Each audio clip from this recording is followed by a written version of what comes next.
प्रधानमंत्री आवास, मोदी आवास, रमाई, अहिल्यादेवी होळकर, अटल, बांधकाम, बालकल्याण व रोजगार हमी योजनातील थकीत हप्ते तातडीने लाभार्थ्यांच्या खात्यावर जमा करावेत, असा इशारा आजरा गटविकास अधिकाऱ्यांना दिलेल्या निवेदनातून देण्यात आलाय.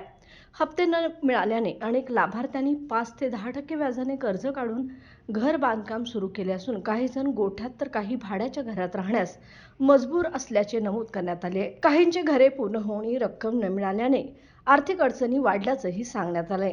तालुका प्रमुख युवराज पवार यांनी सरकारच्या धोरणांवर टीका करत बालसंगोपन योजनेतील निराधार मुलांचे 5-6 महिन्यांचे हप्ते थकले असल्याकडे लक्ष वेधलंय. यावेळी उपजिल्हाप्रमुख संभाजी पाटील, शिवाजी आडाव, सुनील डोंगरे, संजय येसाद, रंगा माडभगत, महेश पाटील, बिलालभाई लतीफ, सुयश पाटील, अमित गुरव, सूरज पाटील, किरण पाटील, आदित्य पाटील आदी उपस्थित होते.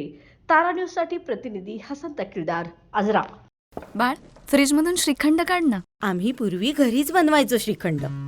त्याची चवच वेगळी होती. आता काय सगळं रेडीमेड. आजी, हे श्रीखंड खाऊन बघ.